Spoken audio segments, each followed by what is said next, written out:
There are places we will see.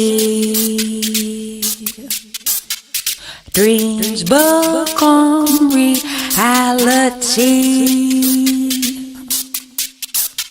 Sailing my dream boat to you. Swinging a sweet lullaby. Lullaby.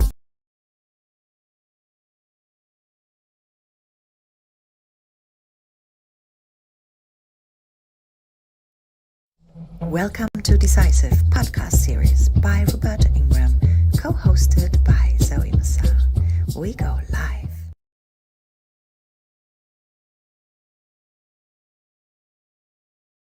Like how many minutes late? Oh All my right. God, 7.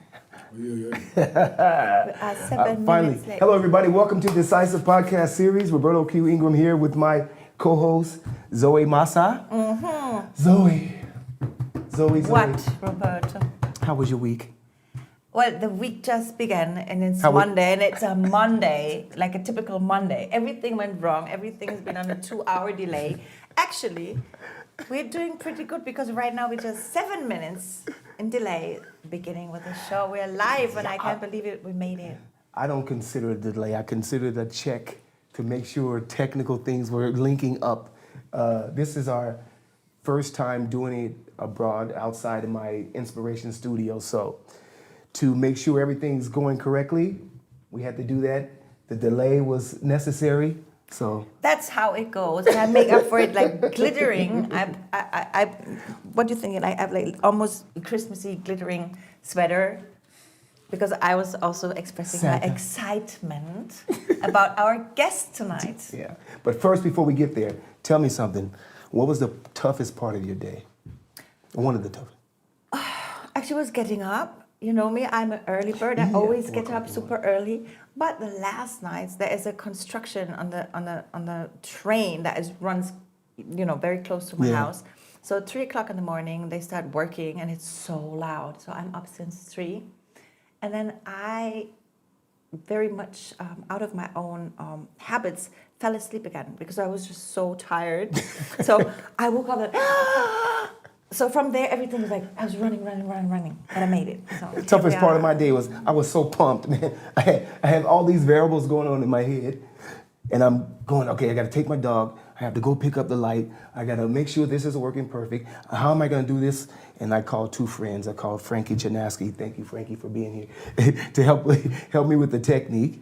And then Curtis, a good friend of mine, he's also a really good sound engineer, helped me decide on some things because the placement for everybody was difficult when you don't actually have the bodies moving Okay, around. so you've been pretending you've been more people jumping up. Oh my God.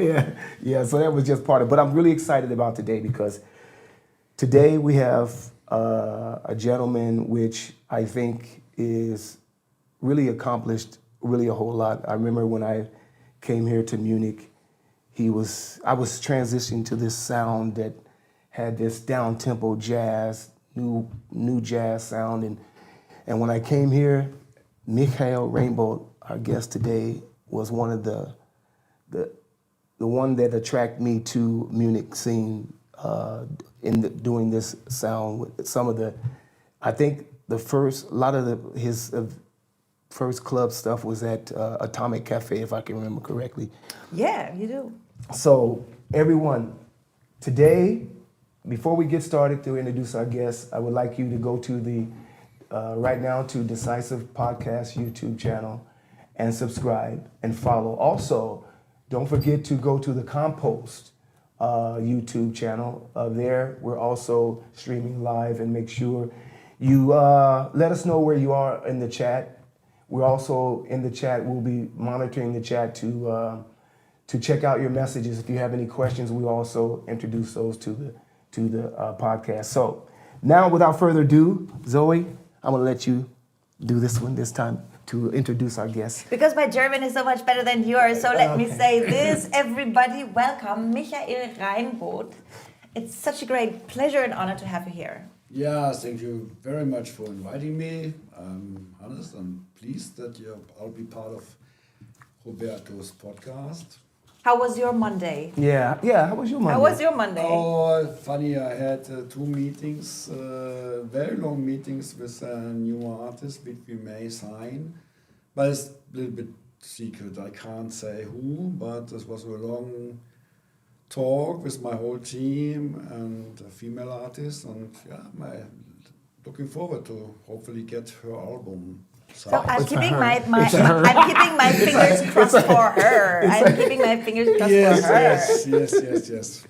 Yeah, but one discussion was also that we don't have so much female artists. We have a few on Compost, but mainly male artists. So it's always good to have more female artists on Compost. Why? Why? I don't know. Good answer, Mike. I mean, on the DJ side, you know, that with the female system was starting 10 years ago. Now it goes boom, and everybody wants female DJs. And with electronica music, with bedroom studios, when we started, it was also a lot of, you know, eremites of people who are just produced new jazz or future jazz in their bedrooms with more boys. But in our clubs, I was running several club nights. There was a good mixture of female. Of them all. I'm asking because this is, I told you when we just gathered here, I told you that last week we had Electric Indigo. And I know her very well. Yes, I'm yes. really close. When we, you know, funny because that was the time before Compost Records. I went a lot of raving, and of course, I don't know if you know, but I was a couple with Monica Kruse. Yes. And of course, Electric Indigo. And I remember the first techno night. Acid Maria. Electric Indigo, Monica. That was the first great female DJ team, and they were amazing. And it was, I mean, so I was grown up with female DJs. Yeah. I love female DJs. I always say that. But to be honest, they came really famous much later. So yeah. So I was just asking because it's such a burning subject and everybody wants to know. So that was very good that you just said that. Thank you so much for that one. Listen, let's jump into this. I would like to talk about your early recognition and the global support you got in the early days. You had your journey, you worked with that drew attention to major international and influential artists like Giles Peterson from Worldwide BBC, amazing.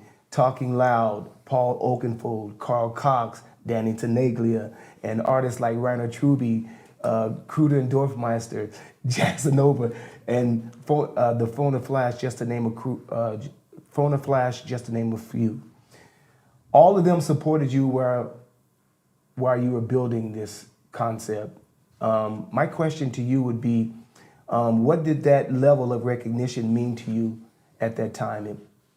Was that very overwhelming for you? Was you excited at this time? Yeah, it was totally overwhelming. And with our first release, Compost number 0, which was Force Mighty Black, a production of Rainer Truby, and funnily we went boom with that release. So it wasn't Straight No Chases, that magazine, that time, some Giles Peterson played it, and all over the world was recognition about this kind of future jazz. It was not acid jazz. I hate acid jazz, to be honest. Because acid jazz is for me old school, the 70s sounding jazz, like this band's Corduroy. But at that time, what we've done was what Compost stands for is new productions, mixing jazzy elements with electronica.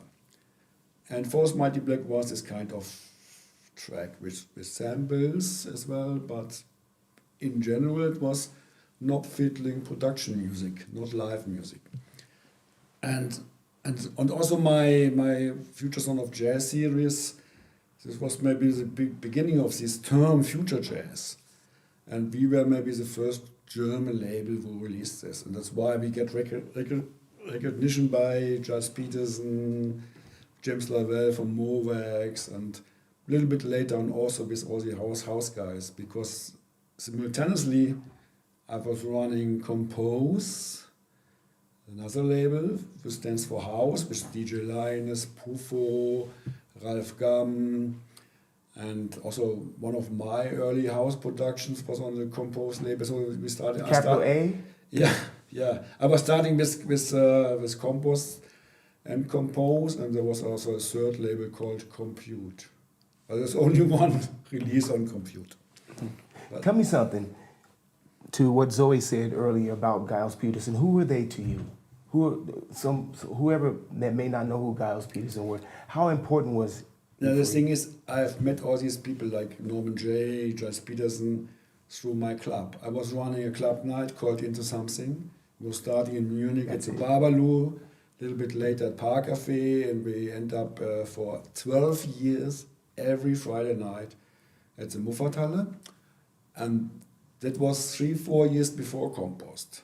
And I invited Giles Peterson, Norman J, and a lot of other DJs, Cold Cut, and who played Rare Groove, and all these guys. That's why I get in connection with these. And then after a while, 1993, I think, hey, you're running a club. You have also a lot of people in your club who are producers. You have studios. Let's start a label. It was a kind of logical conclusion to start a label, and then came Rainer Trüby with a demo from Freiburg.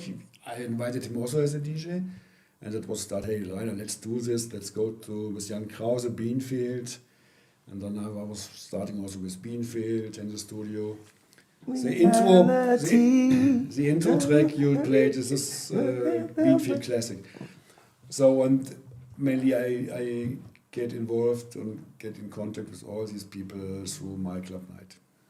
So, and I mean, there was real attention directed toward to this movement, and there was a change inside the club culture itself, right? And in that moment, when it happened in Munich's alternative club culture, what did you feel was happening creatively, you know, in this time, in this moment of time that made this whole movement worth believing in? Like, did you feel a certain energy there? Was there something special that you can say, well, this is the pulse of the time, we're up to something special? Yeah, that was really the start before Compost, when I run this club Into Something. And finally, it was in the same venue like where Jeff Mills and the techno guys played. But they had the weekend, and we had the Wednesday night. But to be honest, our Wednesday night was more packed. And we played this rare groove shit, downbeat, soulful, jazzy, also old stuff like as you said, acid jazz. But this was the old. I was gonna say, is acid jazz and rare groove the same thing? Yeah, we were digger, and we totally addicted to. We bought I don't know, 20, 40, 50 records a week or more, and just played the great shit. And that's why I'm digging deeper in this kind of music. Finally, releasing such kind of similar music. And then the club was too small. We went to a bigger club. For example, we had Into Something night, we had the first Jamiroquai live concert at Into Something at the Park Cafe. And later we moved to Muffathalle, then we booked Bookham, DJ Trust, Pesce, all this Goldie, all these big famous drum bass DJs, because we are open-minded, and Compost was always open-minded, from new jazz, downbeat, soulful, trip-hop that day. It's called also. And then we fused in with drum and bass. Faunaflesh, you just met Faunaflesh on Compost, was a mainly drum bass act. And one of the only, or not only, one of the few German drum and bass acts who gets the reputation and also the credibility in the UK, which was hard to get. Was it really fun in that time? Was making music and working with musicians and producers was like really fun? Yeah, this was DIY, but all kind of things, you know, digging into records.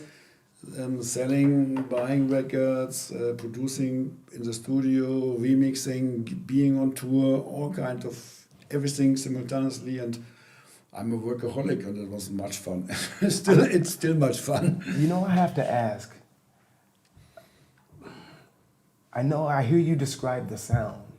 I hear you dish the names out, but how did you know where to look? Where was it coming? Where was it coming from? Okay, there's also some Viennese acts from Vienna. Krudendorfmeister, right. This sound, was it coming from soul, jazz, and then how did you actually find it? I mean, you know what I'm saying? I mean, it just came to you, or was it a record? No, in the club we played old music. That's from crazy. The 70s, Reago, funk soulies, jazzy soul stuff, and we tried to produce this kind of music, but not in a band, not with live musicians, just creating it in a bedroom studio with a little bit gear to interpret this and to... Because it always felt like musicians. Influenced by this kind of jazzy music, that's why we always connected with jazz, but we are not a jazz label.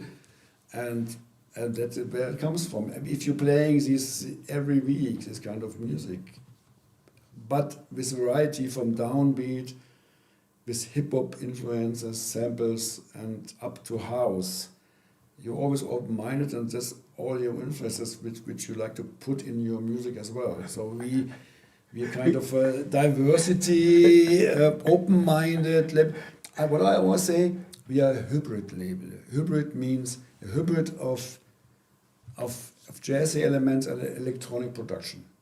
And we don't sound retro. I think that's the most important thing about Compost. We don't have really this...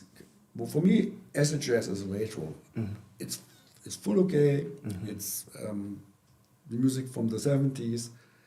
You can play this kind of music with Fender Rhodes live. It's nice. It's always good to party to. But that's not where we come from. We are coming from electronic music production. I was grown up with techno in the 80s, with acid house, and so I've raved a lot. And this is a hybrid influence, techno and jazz. Which is such a great idea, and it sounds like you've been having a lot of fun putting this together and make it your own. So you've been following your own taste, basically. Yes. And what just felt right. And that's crazy. It just... I'm just saying, when I'm listening to him talk about it, I'm thinking about when I first came and I first was shifting from hip-hop, R&B into this acid jazz rare groove. And then when I came here, it blossomed, and I'm soaking it all in, because I'm thinking about when I came and I was going in, and how I knew where I had to be, and it had to be there where they were. When did you come? I came, Why did I come? When? It was like 98. This is when you guys were like really boiling at this time, right? I can also maybe explain it a bit from the other side. If you listen to a lot of electronic music like techno and house, you have a lot of DJ tools, like also minimal. And what Compost is all about is liking this, listening to this, but putting a musical element in it. That's it. That's the thing. That's it. Okay. Now let's talk about building a base and artists in the community. Giles Peterson wrote that Compost gave DJs and artists a true base and feeling of being part of something meaningful. There is a strong idea behind that quote, I have to say, and that Compost didn't just release records, but actually became a base for the whole scene. My question to you is, how did you create an environment where artists felt like they were part of something meaningful? Oh, that's a good question, a difficult question. I think meaningful is if you put some musical elements in it, that you hear these guys who have done this production, like Bienenfeld or whoever, has a knowledge of original jazz music, And meaningful means in that vein also, was ist das German word, English word for nachhaltig? That is Sustainable. Sustainable. It is not for the day, it's not for the week, it's not for the charts. It's sustainable. And also stand the test of time. Yeah, and that's what Compost. That's why we're still here, still living, and still releasing so many records, because we are try to release music which you can hear in 20 years and 15 years or nowadays. I guess what they were saying, that they felt like they had a home base that supported when other people doubted. Well, to me, You gave them I think that a living room where they can all be. We are also Compost also well known for very unknown discoveries. We have a lot of artists which we discovered, which we brought out first with their first releases and gave them the chance. We didn't really sign big names, which we could have, but we didn't. We just tried to push young talents and fresh breed. That was also a bit like what we are and what we stand for. What gave you the confidence to do so? Because, I mean, other people would be like, okay, I want my label to grow, to be successful, everything. And I think you must be kind of confident and have a vision for yourself, or be very sure of yourself, of your own taste, of your of the feeling towards what you're doing. Say, well, I don't care. I'm going to sign someone that nobody ever knows. I just trust the talent. This is what I do. So, are you passion driven? Totally passion driven. And one of the most important things, I don't doing it for the sake of money or sake of money. That was never important. We never calculated really a project with, how much we can earn, blah, blah. We never did. We still not doing that. So we just signing artists just by intuition, by what we feel, if we're liking it, what you've experienced, what you've learned. Yeah, that was my spirit and my aim and my genesis every time since I started in the 80s DJing. It's so beautiful to hear this, because I would say this is pretty exceptional. And would you say that this saved you, this mindset saved you from a lot of stress? Yeah. I think it, not quite sure, but a little bit it helps us to survive the ups and downs of digital and CD and all these kind of things. It also helped us to survive Corona and things. And also, we know the times when everything with house and minimalist went boom. We had difficulties, of course, because the record shop didn't order the Compost Records, but they wanted to have a more techies. For that reason, we founded Compost Black Label as a main house label, because just to recognize this is the house part of Compost, and the classic part of Compost is more the downbeat, jazzy, certain vibe. Right. That was more kind of political strategy decision to do this. This is what we have to do sometimes, and just in terms of getting awareness, of being in the right place. Also, at that times, the record shops were separated. There was the soul, jazz, reggae, hip-hop stores who stocked Compost stuff. But we had also house records on Compost, like the Beanfield record. Yeah. But that was not stocked in the techno. It was a Carl Crack remix. But it was stocked everywhere. Right. Since we realized, okay, we said we have to do something. We have to relabel or making a subsidiary label more marketable. Okay, this is a house section of Compost. This is a future jazz section of Compost. That's what we did. But nowadays, it's also always not always, but sometimes it's growing more together. Now I'm more happy than I was 10 years ago. Yeah. Because I feel it's growing more together. Now it's not so divided between techno record stores and techno clubs. The people are getting more open-minded. It merges more Yeah, together. Yeah. But I would say, like the decisions to having separate subsections on the label, that's not only passion driven, that's also very smart. Okay. Yeah, it is, because it is. You know, Yeah. it's a smart. I mean, it's a smart it's- move because it helps people to understand what you're actually doing. It's smart. and you can still keep your own integrity Yeah. in what you're doing and the Ex- love for Right, it. right. Yeah. You know, without getting all confused, trying to run behind trends and then Yeah. start to be forced to serve certain things. Like this, that was a very good idea to spread it out. So. I mean, that integrity, that confidence that you had of what you learned from way back then up until now, you have an understanding of where the ups and downs are coming from and how to get around them. Yeah, and that's we never did the bandwagon jumping or the following trends. Sometimes it feels like that, but it comes naturally. It fits in our roster, and that's what the people recognize. That's the difference. You know, if you're just doing hyper disco edits, one more and one or the other, and then after the end you have a heyday after 2 years, and after another 2 years nobody he said, I hate taking care of it. But that's different with Compost. The people still following us, or if they maybe stopped following us for 5-6 years and they're coming back. come back and they see you still Yes. still on the path. Yeah.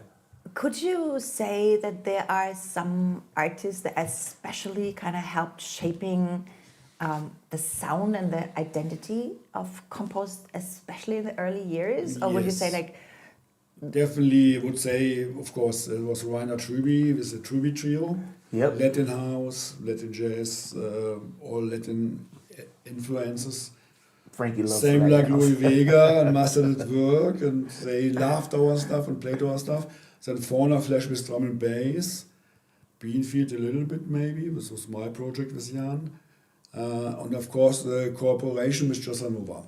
Jessanova Yeah. was booming and was really big that time. And we run this label together, Jessanova Compost Records. It was a good decision because it was Jessanova and Compost together, and music-wise it was fitting perfectly. And these 3 acts maybe helped Compost a lot, and my compilation series, Futures of Jazz, and very important, Rainer Trüby's compilation series, Glücklich, which was also with sold a lot of the Glücklich compilation. This was the white one with the Beatle on it, and then the VW bass on it. When could we hear another future sound of jazz? Because I love this compilation. And what does it look like now in 2026? Do you see a next level of?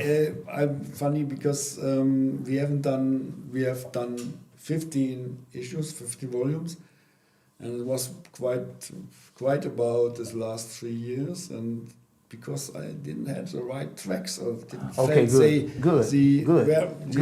I want to have top future on jazz, that rare, undiscovered, and now I think it's time again, and I have a small collection of 6-7 tracks, and I'm still starting to think about it, maybe making my own listing in mind. So I hope end of 2006, 26 coming, and Awesome. that's exciting news. I mean, it's That's totally exciting exciting. news. Yeah, for me. it really I'm is. really exciting. yeah. And Rainer Trüby did last year Glücklich 6, and this was a gap in between 5 and 6 for 20 years, 15 years. Well, good things take time. Don't you Yes. say that? Yeah. In that time, you have the patience of knowing that it's coming, and you give this artist the time to give you what they feel is the next. Yeah. Okay, right. Especially this compilation also with an artist album wise.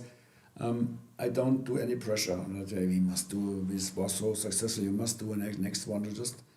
It should come naturally.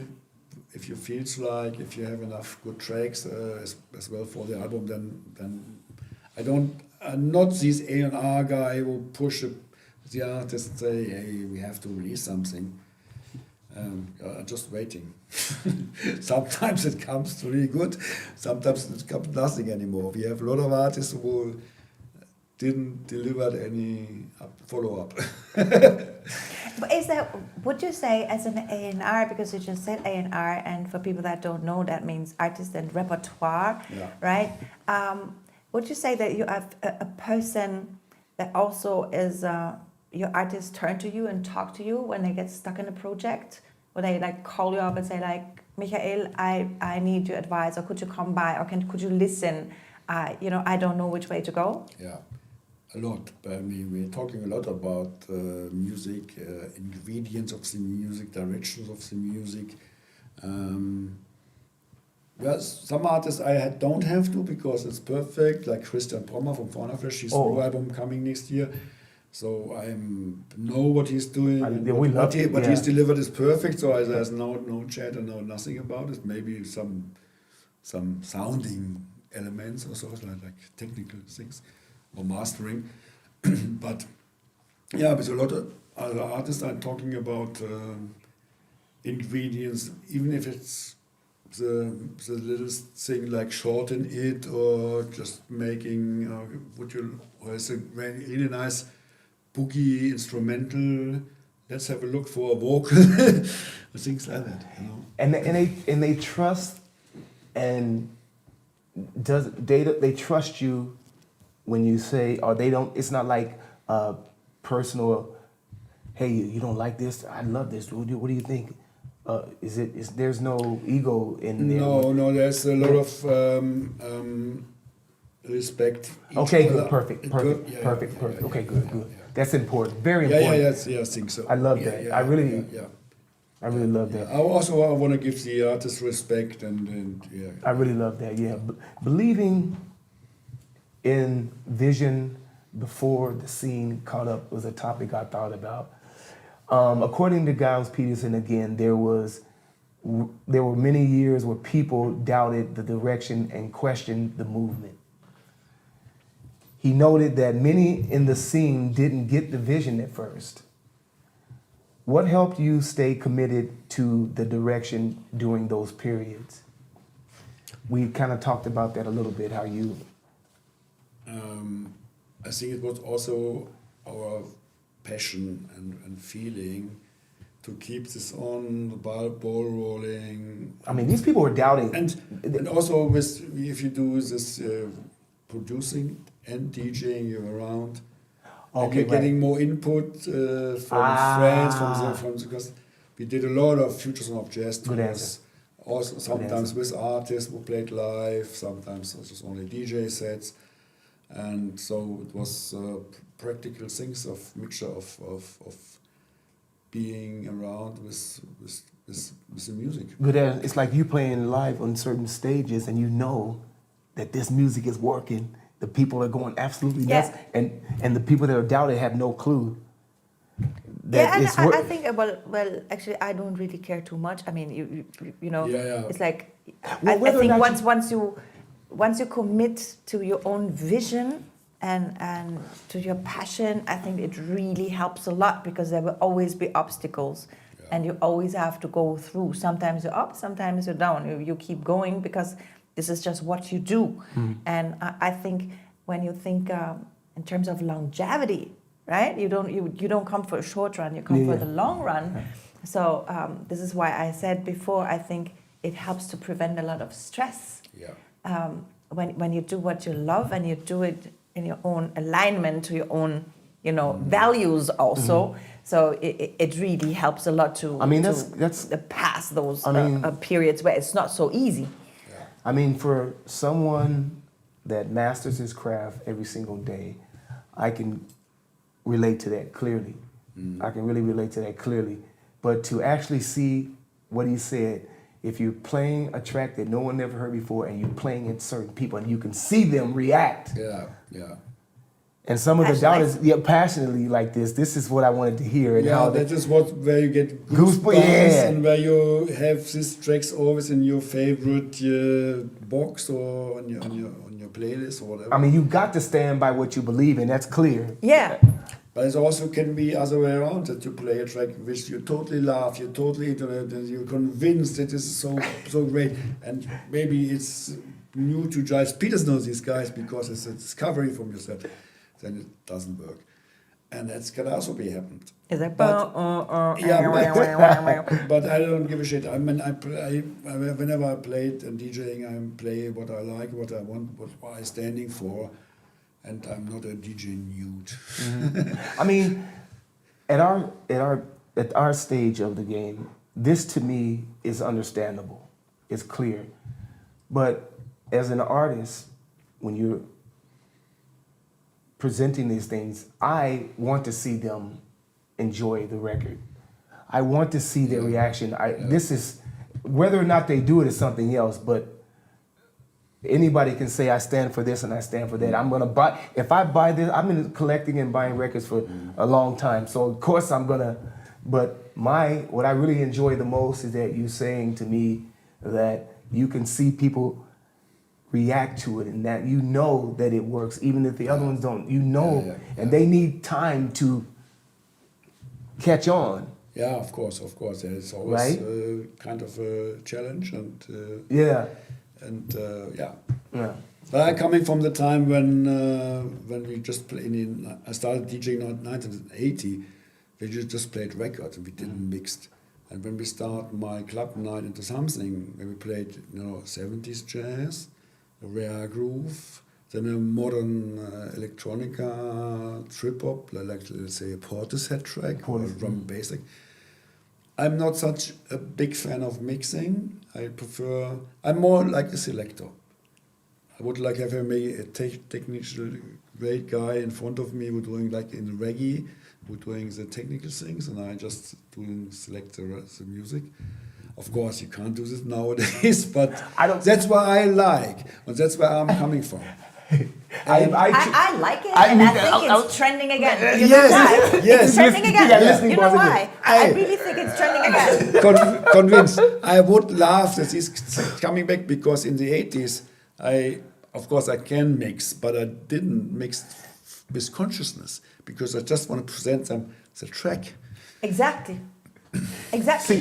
And this is, you're shaping also an artist identity like this, because it's your taste, it's your selection. Yeah. This is like what you present, and I think it's coming back, because the mixing can get so random in a certain way. So the human taste, will be even more unique and wanted again. Yeah. And you but follow. The thing is, that's why I really love Giles Peterson. When he was started, he also didn't mix, but he presented this very variety in such a great blending and superb performance. That's important.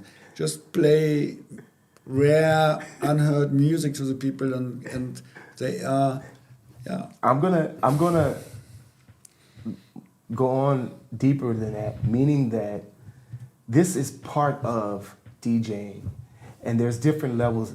I heard a couple of people that also were able to curate music and didn't mix. I like people who are mixing. I enjoy this. Do a journey. There are several good. Kurt Hofmeister, Giles Peterson, they all can mix now. They're doing a great journey. One of my favorites is Theo Parrish. Yes, for example.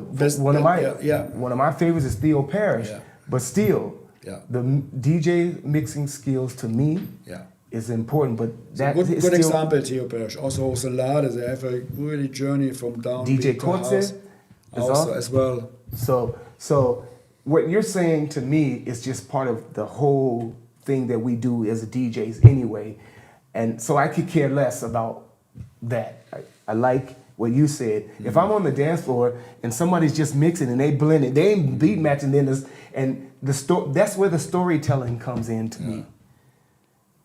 And playing people to a next level, it could be just by record to record. That's okay. That's really okay. So I respect that too. It's funny, and I love Florian Keller. Was a guy from Munich. He was a guy who was mixing rare groove perfectly. Perfect. 7 inches. There it is. Absolutely amazing. I love that.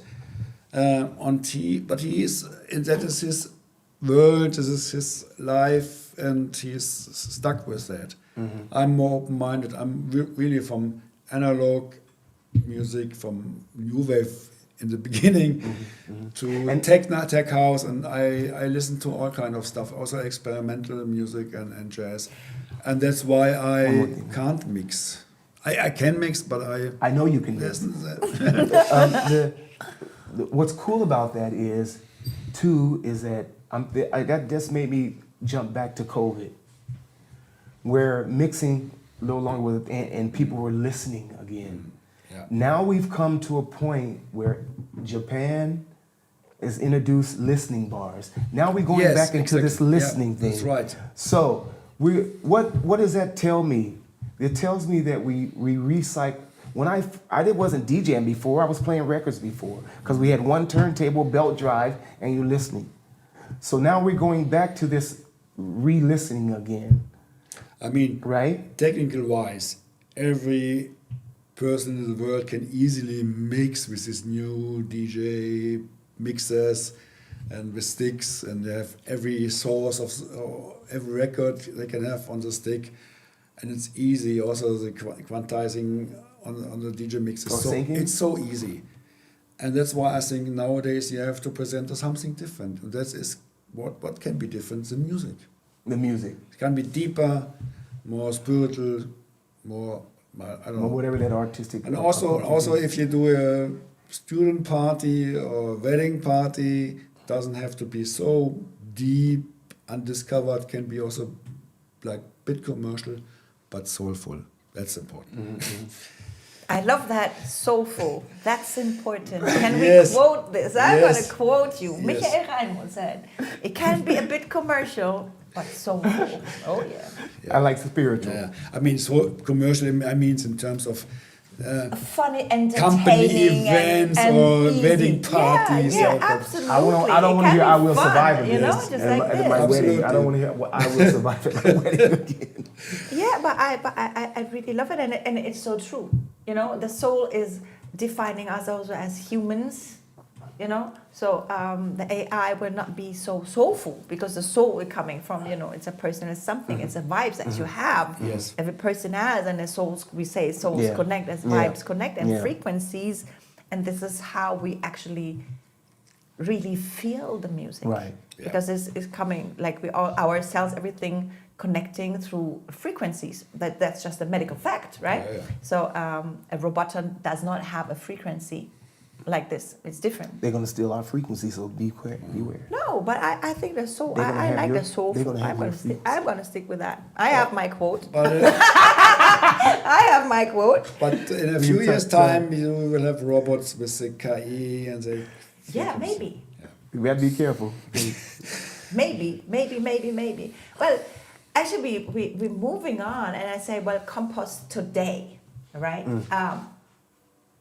You've been it did grow a lot, I would say, and it's still very active and changed faces in a way too, you know, like a different aspect of it. And I would love to know what it really, all this work requests from you on a daily basis. Are you like, how can I imagine you dealing with all the music? Like you're waking up thinking, oh my God, I have this one record I really, you know, want to push, or are there like schedules that you're setting for yourself? You just told us you're No, about to I sign just- maybe someone new. So is that like really keeping you busy, your mind busy? To be honest, I'm really workaholic, and I'm doing, let's say, 150 things in a day, different things. Like just promoting this and maybe this, introducing somebody, making a team meeting. You have to do this, you have to do this, and I do this. So it's a kind of always challenging and a lot of mixture of work. So you're actually not working, you're just having fun because you do what you love, No, right? it's like... I'm starting at 7 in the morning and working till 7 in the evening. So I'm hard working, but simultaneously I do a lot of different things, like working for the artist, working for social media, working, listening to music, of course, and selling second-hand records. And we just released a book, so I have to do a lot of promotion for that one as well. Is there one thing that you really don't like about the whole thing? Like, is it something that you find totally annoying? Like, is that social media promotion? I have or done this every time, and to be honest, I like this more than the old snail way promotion. sending records, and they don't know if the journalist will review it in a month or 2 months. When we started, was everything was analog and post sending, and then you can be surprised if James Lavelle or somebody in Japan reviewed your record. Nowadays it's much quicker and easier, and also I like that. So you like that the industry in a way changed to being more fast? Yes. It really makes it work easier in a way, right? I cannot say I love vinyl. I hate the CD. This was a media which was, You said you hated the CD. Yeah. Yeah, because the CD cover is that kind of Yeah. boring So something to have. vinyl and stream is the best perfect format. And it's the same with promotion. Sending somebody a vinyl, playing it is good promotion. If a DJ plays a vinyl and the social media post, same day release, post to everybody. That's perfect. So everything in between, it's wasting time. Or it's not wasting time, but it's, That's why I'm coming from the old school, coming from the analog times, and it was great. When I bought records in the 80s, I had to send, filled out a list and send it to America, make a cross, and then you don't know if you get it. Then you get a letter or fax back, and then you send a check. It took 4 or 5 months till you get the record. But nowadays, easy. Okay. And same as with promotion. I think the social media for promotion saves time, also a bit money, because in our heydays, how much money we spent into promotion agencies and things like that. Now you can have it more in your hand. You can do it by yourself, and maybe it's not like it was 20 years ago, because it was heydays and everything went boom with Compost.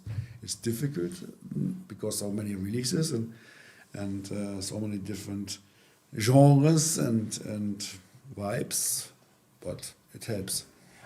Well, I think we tapped in a little bit on about your A&R philosophy today.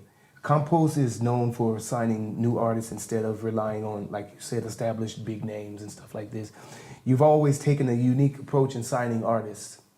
What guides your A&R decisions today, choosing the artists for Compost? Now that we're in this new space. You have to say it loud and clear, so all the new artists gonna come in and write you emails and fill your inboxes everywhere. No. What are you looking? What are you, after all you've learned and all you've come to? What are you looking for? I am the best way. If I can give any advice to everybody who's sending demos or just have create a good track, try to get references. Try to get a reference by a DJ, by a name, or I've worked with somebody. This is very important. Then you read it further, then you listen to it more with a different ear. References always help. If you have a reference, let's say, I don't know, Peter Kruder played my track or love it. That's perfect. So do they need to prove it? I mean, I could tell you Secondly, everything. if I don't like it, I drop it. And if I'm interested, I'm playing it to my team. Okay, good. That's very important. Good. I don't do the A&R decision by myself. Good to hear. Okay, Rare. perfect. Sometimes I do, but rare. That's good. I like that. So if the team says, Michael, we should do this, and if the decision or like opinions are maybe vague, then we maybe don't do it. So, But I'm sure you have also a little bit had some slight disagreement with the team and say, you know what, all y'all don't know. No, this is the jam. This is the hit. This is gonna work. I mean, we're getting promos, demos nearly every day, and a lot of comes. I can only imagine. Hey, listen to my music. It should definitely fit to your label, and not even say, hey, greetings, say hello, love you, something. Not just only a name. Drop it. I don't. I love that you're saying this, because I actually find this one of the kind of I really have to say annoying and upsetting new habits in communication. When you're getting someone approaching to you, they don't introduce themselves. They don't. They just say, "I want this," basically, and sometimes not even say their name. Yeah. So I get it this often. It happens really Don't say, often. you know. So I think it's very good to say this loud and clear. Also, people listening, whenever you approach to someone, it still is just beautiful and polite to introduce yourself. Say who you are, say where you come from. If you do have a reference, say it as well, and then introduce your track, and then sign with a name, and maybe also wishing you a great day. It still works, right? Because there's still people sitting behind there. Like you say, you're listening. You want to introduce it to your team as well. So it's a matter of respect, not only towards yourself, but also to the others that you're sending yourself out there. And absolutely important, I guess. I'm glad we clarified this. Is something I have on my mind all the time because it just happens all the time. You know, I'm thinking about. But we didn't. With all the hundreds of releases we have done, it's rarely that we signed a demo.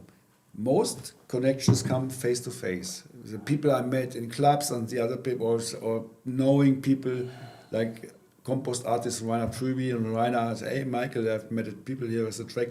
I told him he shall send you." That's what I mean with references. The main releases we signed are from knowing each other face to face, met somewhere in a club, or some also people traveling and coming to the office. We had black coffee in the office years ago. Oh yeah? Yeah, he wanted Black coffee. Black coffee. This was before his career.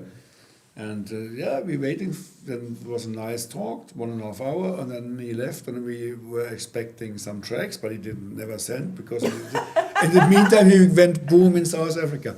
But that's great. Okay, I want to move. I think we're gonna move ahead a little bit. You have a professional background and how it is formed today. Your background includes DJing, journalism, promoting, collecting records, and running a magazine. You've worn so many different hats throughout your career. Which part of your background helps you move in how you are today? Moving how you are today. What does that background help you move? Yeah, it was definitely definitely the magazine I've run from 1980 to 1986. A magazine called Illustrated. It was a large, big size. I brought a copy. Let me see it. Yes. Can we get that, Frank? You got this it? is Okay. one of the rare original Illustrated magazines, which I published and ran from 1980. I've did a lot of interviews with all kind of famous artists from Yellow, Kraftwerk, Andy Warhol. Yeah, we met him. We were dinner with him. Did you just say you met Andy Warhol? Yeah. Epic. That's oh my God. That's I played table tennis with the Rolling Stones, to ping pong. I met all these guys: Tax to the Moon, Dead Kennedys, Boy George. What did that mean? What did that mean for you at that time? Was that It really was my use. It was my DIY time, just doing something. It was was it amazing for you to? Were they interesting people for you in your life? You know what I mean? No, it was more like, I met everybody from Simple Minds to Run. And was it just the norm for you? It just was a normal thing because we done this magazine and we just was start as a fanzine and it was bigger and bigger.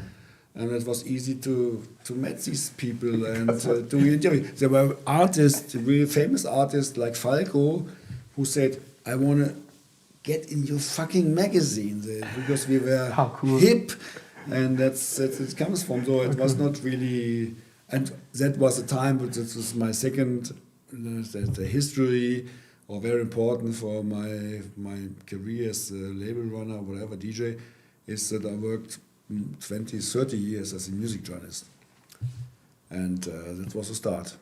Reason why I asked is because I remember dancing on Soul Train, dancing with Janet Jackson, and for me it's like, oh my God, Janet! And being able to be living in Hollywood, being able to be a part of Yeah. such And wonderful people, you And I know. started this magazine in Hanover, in my hometown, and there was Yeah. also a club where I started DJing in 1980, which was the first really cool new wave club. So no glitter ball, no disco lights. There was really neon, gray floors and a lot of aluminium, and yeah, it was cool. And there I started DJing new wave. That was my start. And this is the magazine we just released, Okay, yeah. Best of Book. Wow. This is just released. Just released. A month ago or a few weeks ago. 560 pages with all the history of when I met Andy Warhol and Bill Wyman playing ping pong. All the stories are in there. This is in German and English language. And this is the best of these Luster magazines. If you wanted to find this magazine, where would you find it? Bandcamp, Okay, good. or a lot of bookshops, art bookshops, Okay, good. museum bookshops, it should be. Was there like one artist that you met that you got really like starstruck Yeah.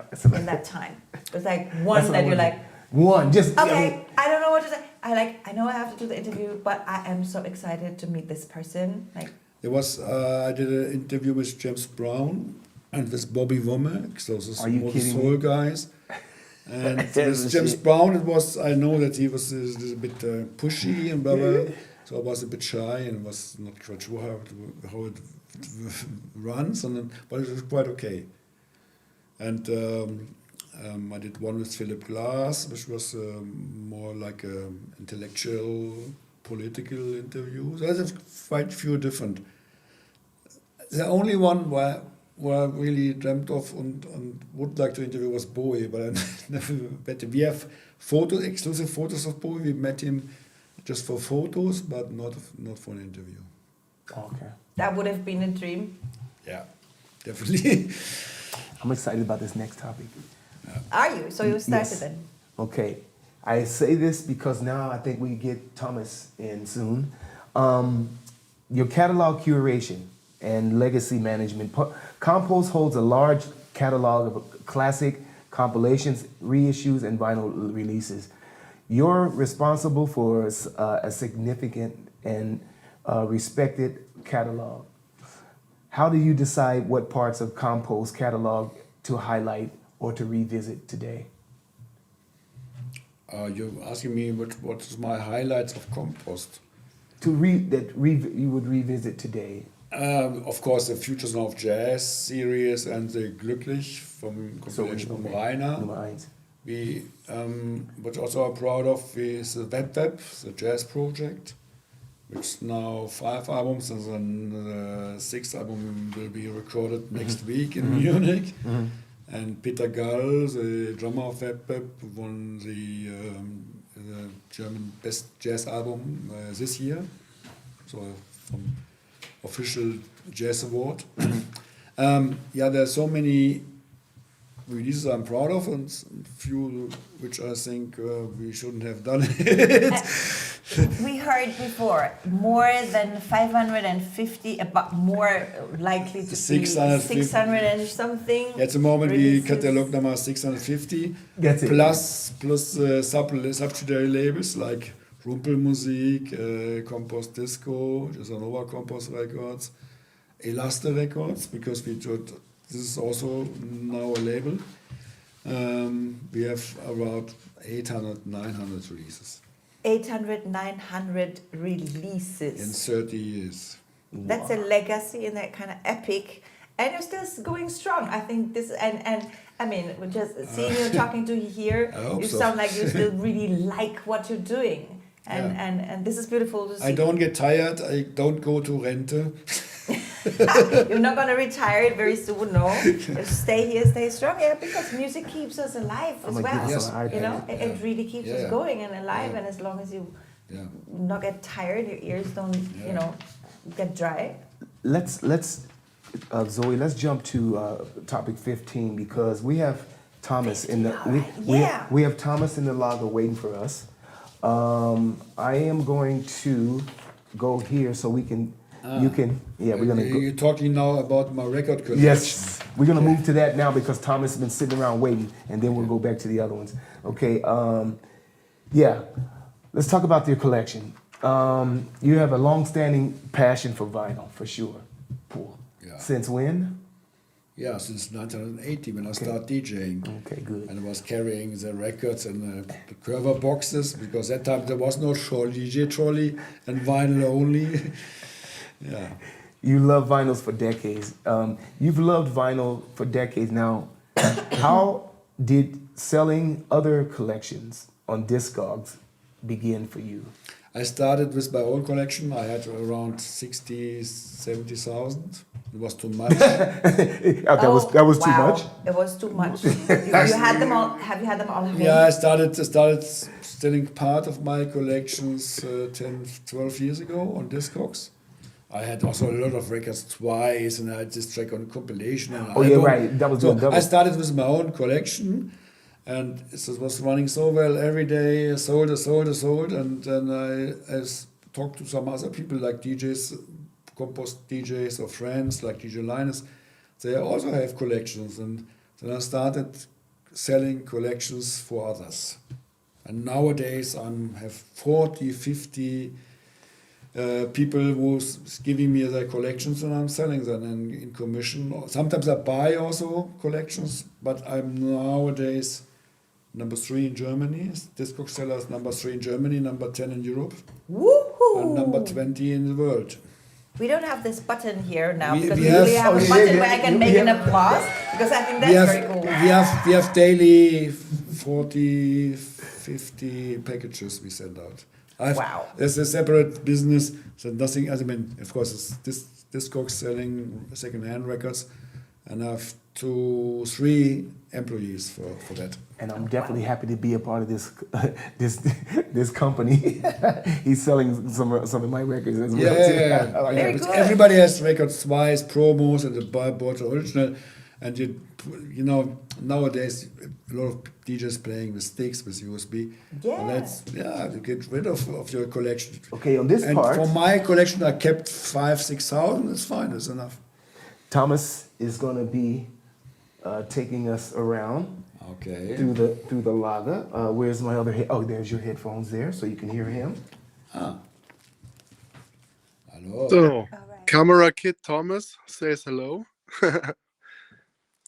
Can you hear me, guys? So, yes, it would be amazing if you could show us something. Ah, yes. Frankie, show. Jetzt now I see. Okay. That is the warehouse where all the records are, which we're selling on Discogs. He should be able to see him. It's sections with maybe 20, 30, 40 records, and then we know where it is when the order comes. That's also part of my collections. It's about maybe 20,000 records at the moment, but we have another room with records, and so that's the one for sale. Wow. It's huge. Yes.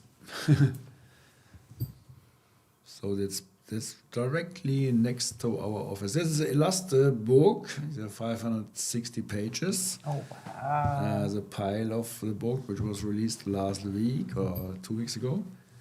That's the Just or No. Can you go back? There's a Just or No. That's a Compost Disco. That's a displays. There's a Just or No Compost Records logo on the wall. And next to the Compost Records logo. Nice, Thomas. And show us the Compost Disco covers. That's on the Compost Disco covers.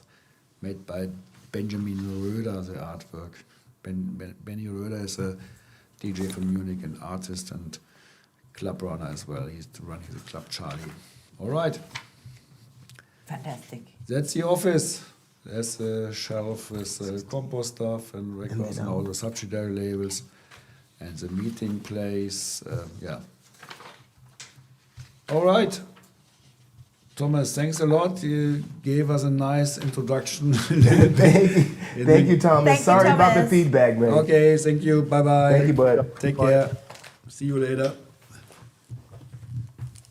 Okay. It's so funny. Sometimes the technical problems, Hey. and then a crazy delay. Wow. It's all Felt good. like back in the club. It's all- Sometimes you have a it's all crazy good. delay Thank you, too. Thomas, for so much. Who cares?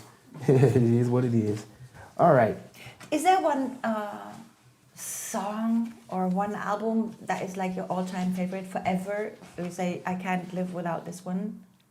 Finally, I've got this question recently. Oh. As a journalist, we're talking So- about the book. They are not really a fame. Let's say other words. It changes all the time. Yeah. Sometimes it's this track, sometimes that track. I don't really have a. I mean, I'm a big fan of Curtis Mayfield, Bobby Womack, soul music, but also Bobby Womack. yeah, love it, and also Theo Parrish and these people influence me, but also a lot of jazz musicians. But track-wise or album-wise, it changes. For a few years, it was Brian Eno ambient albums which I listened to. Then it's Curtis Mayfield live, the live album from '72. But to be honest, my absolutely favorite singers, which I really nobody knows it, is this Frankie Beverly. He was a singer of Maze. Do you know Maze? Yes, I know me. Yeah. Oh, who? It's a really rare doesn't know Maze? singer from the '70s, which is my favorite. I also one of my favorite all-time favorite is Bobby Womack. How Could You Break My Heart? Or I don't know. Also some tracks of David Bowie, or I don't know. So if I Station to Station from David Bowie was very influenced me. Because I was there. That was the time when I, as a teenie, went into clubs and discos in Hanover. So when I think about myself, there's a song that would carry me through. You know, whenever I feel low or whatever, I need this certain sound, and I know it's gonna do its job. It's gonna uplift me and bring me right back to where I want to be. Is there anything that you say that this would do that to you? Like what? Yes, that's for example this Frankie Beverly track. It's a very personal track. It's such a hard lyrics. He's talking about when his baby left him. Also the Bobby Womack track is he has a conversation with his wife, and then he or his wife puts the telephone on the desk and oh fuck, and then he starts the song. I mean, it's very more deep family, private problems songs. That's more than the great, wider, political, whatever Real. spectrum. So that's why I'm more. That's what you asked. I'm getting more goosebumps from very left field. Also, from club-wise, which I discovered in the early '80s, is Silicon Soul. Who needs sleeps tonight? It's Silicon also Soul. one of my favorite from the early '80s. And one of my top favorite, also in my top 10, is David Sylvian, Ryuichi Sakamoto, David Sylvian, Bamboo Music, Bamboo Houses. This is kind of a 80s electronic production. Would you do that? Would you kind of, make someone a playlist as a birthday present? Sorry, what? That, like, would you do that? Like, would that be like, Yeah. like saying like, mine, okay, like it's Christmas is coming up, so your family and friends, coming, could the they holidays expect have- like, okay, the special gift of Michael will be like you get a special playlist, because I know you're going through something, so I would love put to do music this. to I you. love that, but my best friend, the guy I run the Luster magazine with, he used to always, as a Christmas present to his friends, he burned a CD with his recent famous track. I love that. But I never really found the time. I would love to do, but I didn't find the time. But I love Thomas Elsner's Great selections. Yeah. Christmas or season CDs. I love that when people do it, or just a mix CD or so, which is very special for a moment. It's beautiful. I love that. So you don't do it yourself, but you love having that. Yes, I don't do it by myself because because I don't have time, and the other reason is this is too diverse. Then I you have totally get soul that. and have Yeah. punk for me, and some, I don't know, it's really diverse. Well, you never know. We never know. Maybe we get surprised one day and we're going to have a special mixtape. I have done such mixes with starts with ambient and it goes to trip hop, like Portishead, and it ends and then come in drum and bass and techno, and then it ends up with some psychedelic thing or a new wave post-punk track. I love that. We have a few more minutes here, but I have two important questions. One of them is about the meaning and behind the name. The name Compost carries roots in mysticism and creativity. Tell us what compost means to you. Yeah, it's really a great question. I love to answer this because the syllables com and post are so modern. We started in the .com times. Do you remember the .com times? It's called when the internet was coming up, early 90s. That was a .com site when you get connection the first time and you get emails from the analog days into the digital days. So that these both syllables are very modern, and the meaning is post, of course, sent to with a message. Post is the original meaning is sent, and com is communication and so on, composing. So, but the final and last decision why I choose the label name Compost, there was a girlfriend of mine. She told me there's a biannually witch circle we're meeting every 2 years in America. And this is not it's bullshit what I'm saying, it's really true. And these are of the positive, the negative witches and the positive witches. And the circle, the meeting of the positive witches every 2 years called Compost. I said, why? Why does they label their meeting Compost? If you go back in the Middle Age, can you remember in the compost heap on the countryside, this can explode. Because the compost heap have a chemical interaction. It has something, it's like a fertilizer. Right. And if you also have a Heuhaufen, it can get really hot in there. Yeah, it does. It does get very hot. Yeah, genau. And that's why they called compost, because the witches were, or the people in the Middle Ages have no clue about why this compost heap explodes.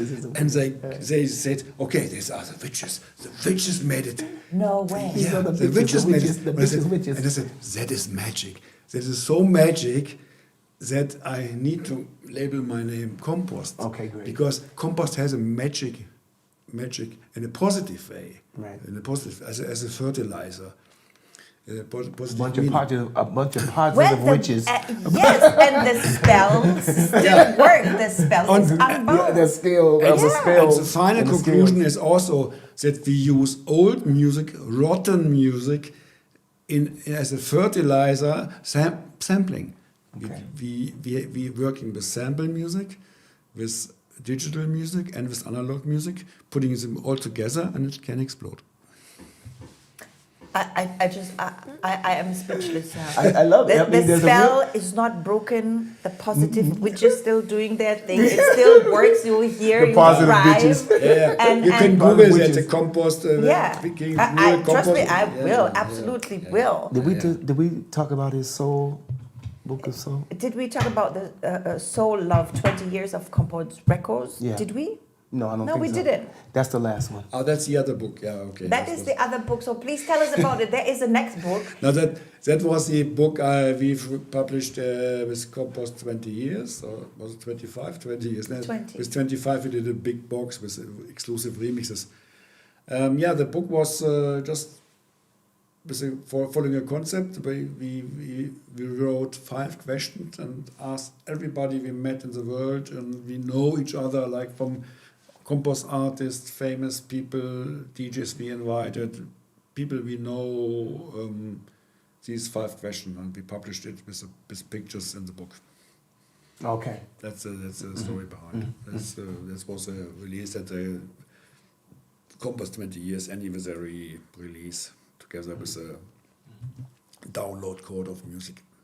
And I think it's so nice. I mean, it's like this is a whole cosmos, you know, around a label, around the music is passion driven. It has so much collection authenticity. sales, everything. Yeah, it has so much authenticity, and what It's I like what gumbo. what I love what that I've learned here is that actually you've proven parts of the industry wrong. They've been just money driven and trend driven, and you do this out of a different perspective, and you're still standing strong. Yeah.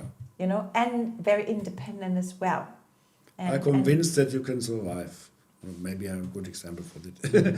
Yeah, and this is a fantastic example, and I think it's very encouraging for other people as well, that if you're doing what you do with passion and love, and you put a lot of work in that too, it's not just coming to you, no, you're also working for this, it can actually work out well. Yeah. And you need a little bit of magic, Yeah. you know, a little bit of Exactly, positive exactly. magic. And you always have to think about it, don't do it for the sake of money. Yes, It doesn't work. I think I agree. Can you tell us what 2026 looks like for you and your hopes, and how you've made this next leap through the digital world and AI? Is AI a thing for you guys in the future? So that's my last question, is basically, where do we see Compost in the next year? What's first on the agenda? What is your major goal for the next steps? And your latest release, you had a new release. I mean, we still have, let's say, one release a week, and our release schedule is planned till summer next How year. do you do one release a week? I mean, it's digital. Sometimes it's a single, sometimes 2 singles a week. Okay. And vinyl albums maybe maybe 1 a month. Okay. I was going to say, because How is he doing it? He said that. He is a workaholic. He said that before. I mean, Probably his no, team too. yeah. They're all like up all day, when I all say night, that, all you weekends. when I say that, you must know what you're talking about. But is there such thing as I must- over-releasing? I must say, in the heydays of Compost, in the around 95 to 2002, we were 17 people in the office. Now we're 6, 7, and we're still a small independent label. But But 7 people, sometimes that's the people good. are astonished that we are still so many people, 5, Yeah. 6 people. Yeah. But I mean, that's what I said before, with digital release and social media post, it's more easier than it was in the past, and snail way promotion. Okay. So yeah, that's why we are able to release one release. Often this is first single of an album, second single, and it comes the album in Okay. March. So the or answer to April. my question would be, you have a social media team, another marketing team. Yeah, Okay, yeah, so you. yeah. Okay, Of course, I have a incorporate. social media team. They're mainly doing social media, and Thomas Serp, who we saw in the office, he's working at Compost since 22 years. Tommy since 15 years. So very, very loyal, good people working with me. So you have a new release as well? Yes, we have Christian Pommer's album coming. I'm just planning the Futures of Crowd Volume 4, Futures of Jazz Volume 16. And your release, right? What you have one too? Yeah, Single. my release was released last Friday. My new single, and I have my can show it. It was my 12-inch on vinyl before. It was one before. I love the artwork. Who is the artist? AI? No. No, okay. No, that's Ina Oppenheimer. Ina Oppenheimer. She's an artist, painter, beautiful artist from Munich. I love her art, and I also bought a oil on canvas picture from her. Also the new one, which was released. So she's minimalistic in colors. Yeah. And So this is the 12-inch, not an album. And the new one is released digital, also with painting of her, Ina Oppenheimer. And I think my next one will also artwork by her. I love her. Cool. We have a new Calabrese album. Calabrese, Yeah, yay. we're doing Rumpelmusik with him. When is Capital A coming back too? Capital A. yeah, nice guy. Oh my God, we have Yu Uragawa, is a young Japanese girl with a new release. Peter Gall is a guy who won the best German jazz album this year. Is coming with a new album. Web, the jazz project of Roberto Di Goya, is in the studio tomorrow. Nice. Tomorrow, 10th and 11th of December. So they're coming with their 6th album. Marsmobile, Roberto Di Goya as well, with his other project coming with new stuff. Interesting things coming up. Yeah. Makes me looking forward to the new year. Yeah. And another thing I want to just say before we head out is, in closing, we have holidays coming, right? Christmas, New Year's. Yeah. Anything? Not for You got me. family? Not for you? You're going to be working? You're going to give yourself a break? No, I have family. I have two guys, 2 sons. Okay, nice. 20 and 21. It's funny because the younger, the 21, is into Bowie and also a bit of soul, rare groove and Rolling Stones, and the other one is into hardcore techno. But amazing. Really GABA. And Dad. Really hard. It's totally different, but I love that. I mean, his track is so great. It's not released yet. That doesn't definitely will be not on Compost. It doesn't fit music-wise, but I love it. It's really cool, and it's great. And he's very conscious with it. He doesn't want to go out with it. He's working on it, not just changing it every time. It takes half a year till his track is ready, but it's still good. And I'm convinced he will be going boom with that in a different hemisphere. Well, you've got the We feeling. wish him the best of luck. Yes, of course, You the know. best of luck. And also beautiful Christmas holidays.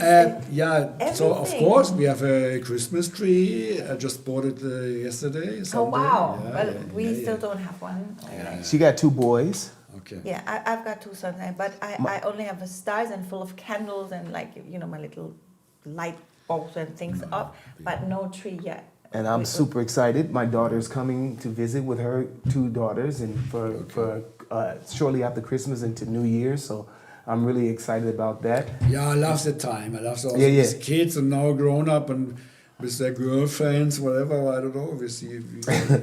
We'll see. But definitely the kids are at home and this family thing.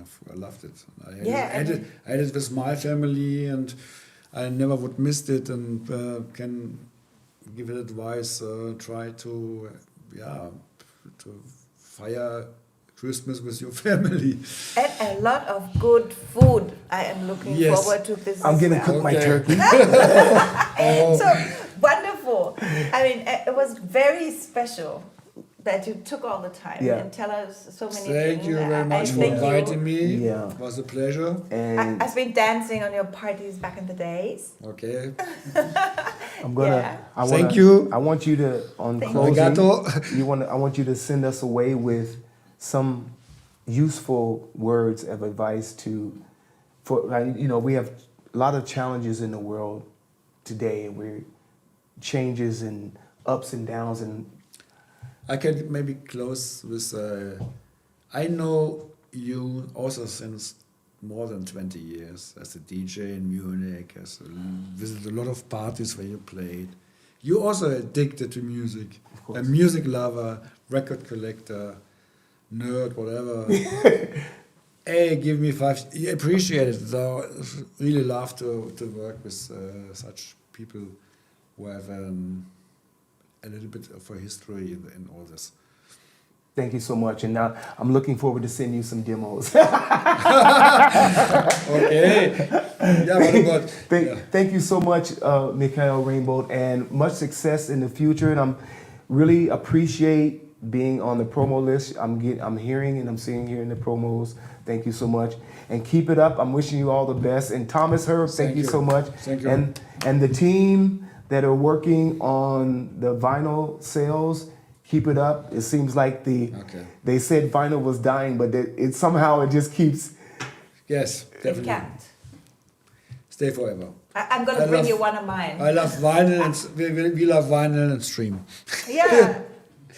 Beautiful. And Zoe, thank you so much too. Yes. And You're very welcome. yes, I thank you. thank you, Frankie. The closing is here on the end. Are we on? Thank you for spending time with us. Decisive podcast series live by Roberta Ingram, co-hosted by Zoe Mazar.